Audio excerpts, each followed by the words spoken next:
मैं कुछ पूछ रही हूँ, जवाब क्यों नहीं देती? जवाब दे, बोलती क्यों नहीं? राजरानी जी, आप उस लड़की से क्या पूछ रहे हैं? पहले आप हमें जवाब दें। आप, जी हाँ, जिन्होंने पूरे हरिद्वार में सांस्कृतिक मंडलियों का ठेका लिया हुआ है।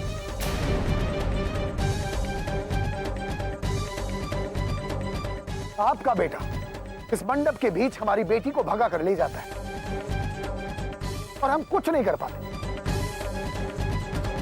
जिस बात का डर था वही हुआ। ये लड़की बता, तूने रुद्र और पीहू को कहां भगा दिया?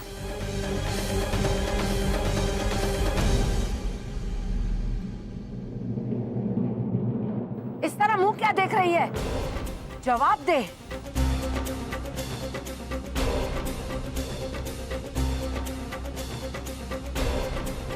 लगता है तू आसानी से मानेगी नहीं।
हे भगवान, मेरे दोस्त रुद्र और उसके प्यार को हमेशा हमेशा खुश रखना।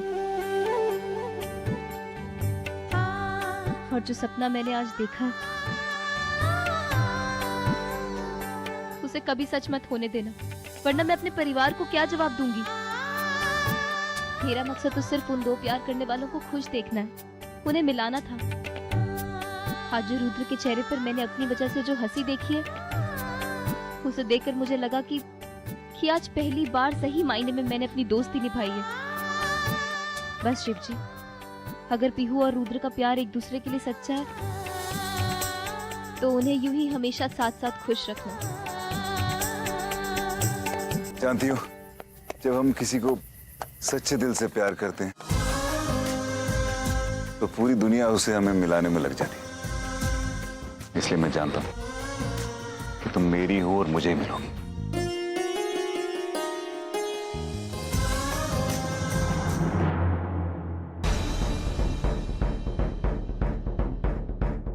क्यों कर रहे हो ये सब? एक तो तुमने मुझे शादी के मंडप से भगा लिया, मजबूर किया मुझे, और इस कंधे से टांगी मिला के बिठा दी। शक्ल देखिए टांगी वाले की, ऐसे लग रहा है कई दिनों से उसने ब्रश नहीं किया, स्मेल यहां तक आ रही है। तुम जानते भी हो वहां सब लोग कितने परेशान होंगे। माँ, पापा, प्रतीक, आप एक ही फैमिली को क्या जवाब देंगे? मुंह छुपाना चाहूं तो शायद हथेलियां कम पड़ जाए,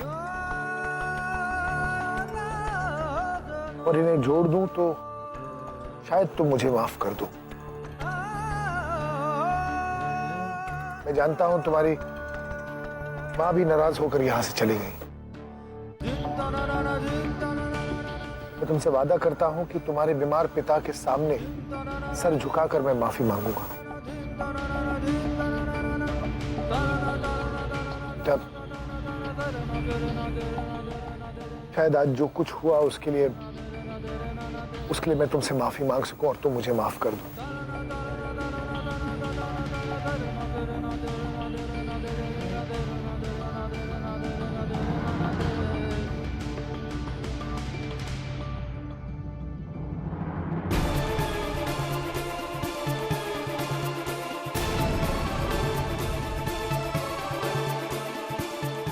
हो सकता है कि वो रुद्र के साथ गई हो,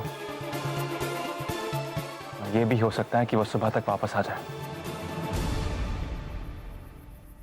लेकिन मैं और बर्दाश्त नहीं कर सकता। मेरी होने वाली बीवी शादी के दिन किसी और लड़के के साथ भाग गई और मैं खड़े खड़े देखता ही रहा। अब नहीं।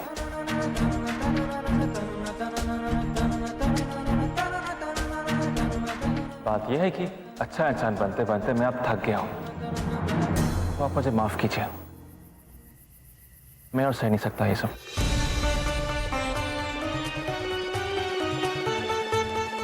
पर बेटा, पीहू अपनी मर्जी से नहीं भागी है। बेटा मैं जानता हूं उस पियक्कड़ मजनू ने ही उसे अगवा किया है। मैं खुद जाकर ढूंढ कर लाऊंगा उसे समझाऊंगा कि नहीं, बात समझने समझाने की हद से काफी आगे बढ़ चुकी है।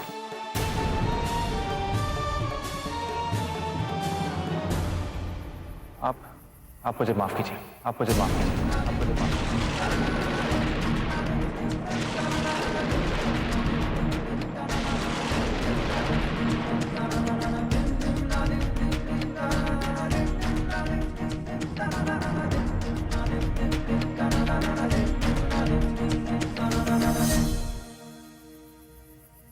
देख लीजिए राजरानी जी, क्या कर दिया आपके बेटे ने। पूरे समाज के सामने मुझे मुंह दिखाने के लायक नहीं छोड़ा। पूरे समाज के सामने हमारी पगड़ी उछाल दी उसने। हर जगह मेरे आदमियों ने ढूंढा लेकिन पीहू कहीं नहीं मिली। अब आप बता दें कि मेरी पीहू कहाँ है। अरे कहाँ ले गया आपका पागल बेटा मेरी बेटी को, बता दीजिए। देखिए भाई साहब, मैं नहीं जानती कि वो लोग कहाँ हैं, लेकिन एक ठकुराइन का आपसे वादा है कि कल सुबह तक आपकी बेटी सही सलामत आपके पास होगी। राजरानी जी, अगर कल सुबह तक मेरी बेटी सही सलामत मेरे घर पर पहुंच भी जाए तो क्या फर्क पड़ता है उससे। बाराती सब जा चुके, दूल्हा जा चुका है, मेरी बेटी की जिंदगी बर्बाद हो चुकी है। और वैसे भी आपको क्यों फिक्र होने लगी। लेकिन याद रखिए, भगवान ने आपको भी एक बेटी दी है। भगवान न करे उसके साथ अगर ये होता तो आप पर क्या बीतती। देखिए भाई साहब, इस बारात का वापस लौटने का दुख हमें भी है। आप यकीन करिए, कल सुबह तक आपकी बेटी आपके पास होगी। जानकी, ये तेरी दीदी का तुझसे वादा है। ये वादा आपको निभाना पड़ेगा राजरानी जी, हर हाल में निभाना पड़ेगा, क्योंकि मेरी बेटी की अगर शादी होगी तो अभय से होगी।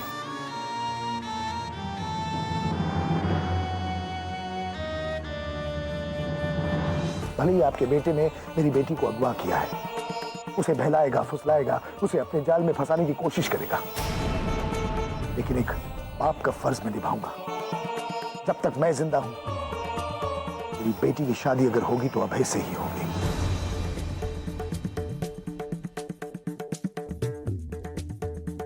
हम वादे के पक्के हैं। उल्टी गिनती शुरू कर दीजिए। चलो कीर्ति।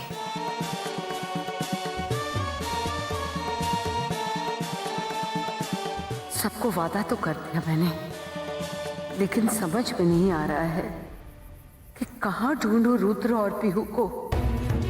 पता नहीं, ये रुद्र किसी न किसी उलझनों में फंसा ही देता है मुझे।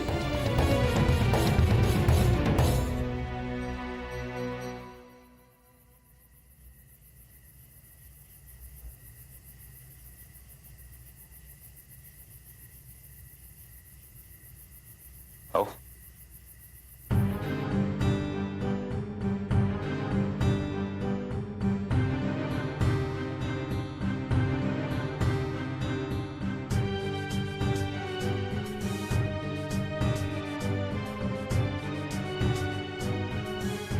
मैं जानता हूं तुम्हें यहाँ पे घर जैसा आराम नहीं मिलेगा, लेकिन इतने कम वक्त में बस ये दोस्त की कॉटेज का इंतजाम कर पाया। अंदर चलो ना।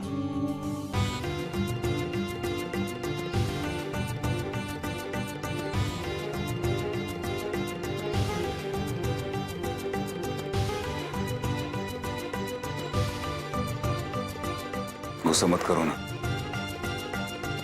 देखो हम साथ साथ हैं, तो फिर हम दोनों यही तो चाहते थे, नहीं?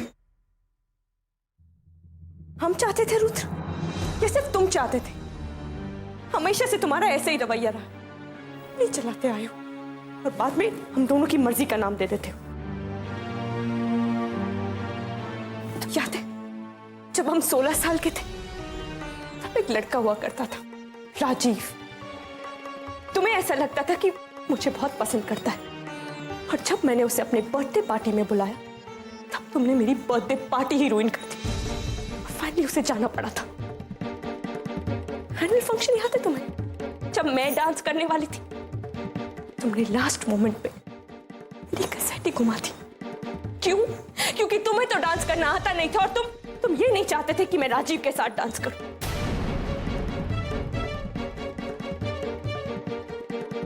अब देखो क्या कर दिया तुमने। मैंने सोचा था कि तुम अपने आप को गोली से मारने वाले हो, इसलिए मैं तुम्हें बचाने के लिए चली आई थी। तुम्हारी जलन की वजह से मेरी शादी, मेरी जिंदगी, सब कुछ बर्बाद हो गया है रुद्र, सब कुछ। क्यों कर रहे हो तुम मेरे साथ ऐसा? क्यों मेरी जिंदगी बर्बाद करने पे क्यों तुले हो? क्यों?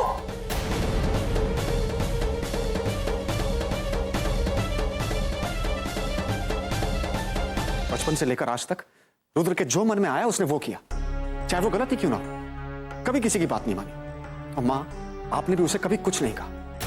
हाँ, मैं रत्नेश की बात से पूरी तरह से सहमत हूं, और इसीलिए आज मेरे कसम देने पर भी सिर्फ आपकी विनती पर मैंने अपनी कसम वापस लेकर आपको इस घर की दहलीज लांघने दिया। पर हुआ क्या इसे?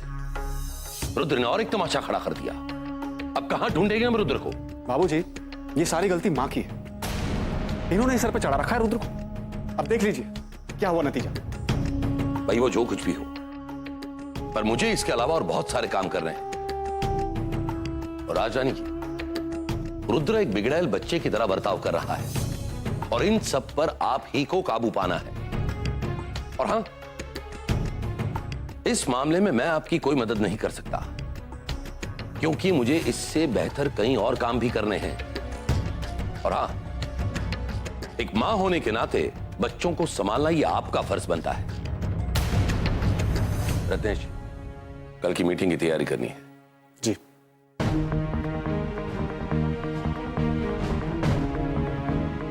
एक मां होने के नाते बच्चों को संभालना ये आपका फर्ज बनता है। आपका फर्ज। ये सारी गलती मां की, ये सारी गलती इन्होंने ही सर पे चढ़ा रखा है रुद्र, इन्होंने ही सर पे ये वादा आपको निभाना पड़ेगा, आपको निभाना पड़ेगा, हर हाल में। और हाँ, इस मामले में मैं आपकी कोई मदद वादा आपको निभाना पड़ेगा, इस मामले में मैं आपकी कोई मदद नहीं कर सकती, कोई मदद नहीं कर सकती।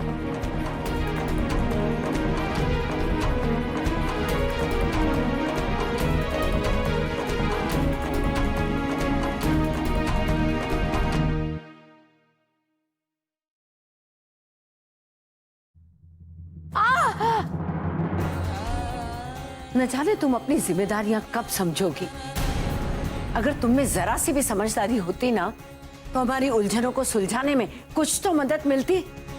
लेकिन तुमसे तो उम्मीद करना ही बेकार है। बस मेरी बॉडीगार्ड बन के फिरती रहो तुम। ऐसा नहीं कि बहू का फर्ज अदा करो। हमें कुछ मदद का जरिया बताओ।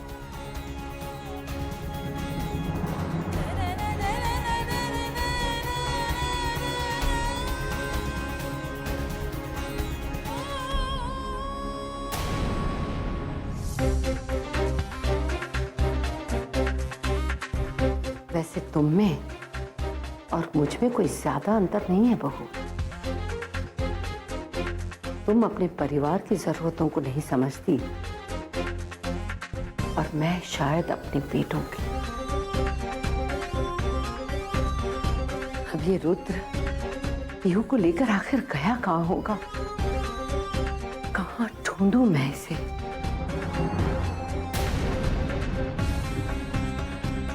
बिल्कुल वक्त नहीं है मेरे पास, लेकिन राज रानी हार नहीं मानेगी। हर हाल में मुझे उन दोनों को ढूंढना ही होगा। बस करो पीहू,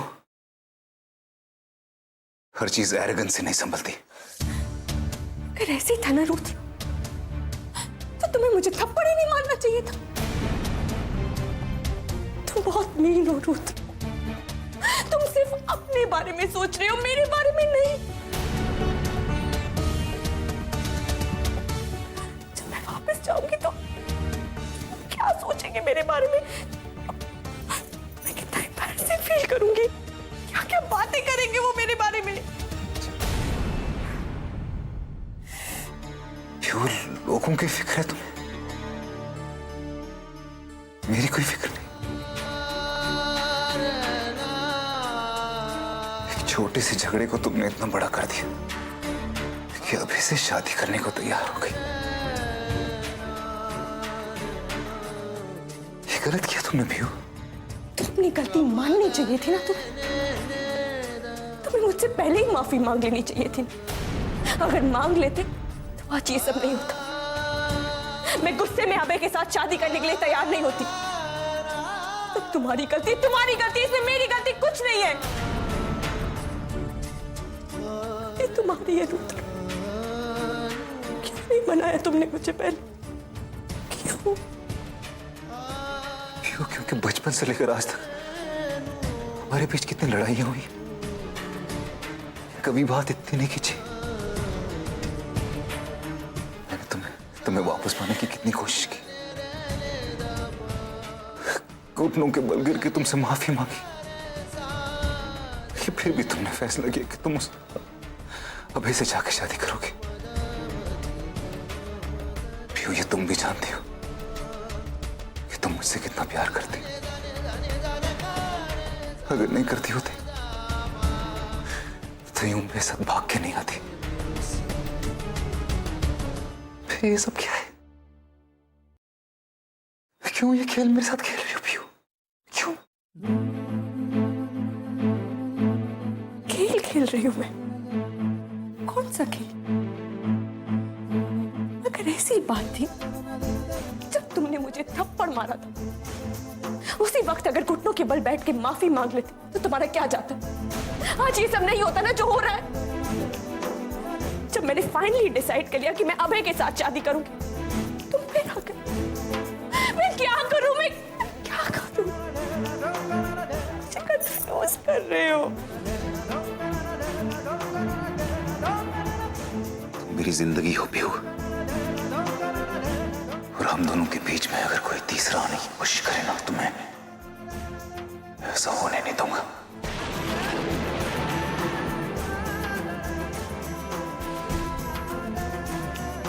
समझी तुम बाहर में जाओ। तुम हमेशा से ऐसे ही रहे और तुम हमेशा से ऐसे ही रहोगे। सिद्धि, सिद्धि!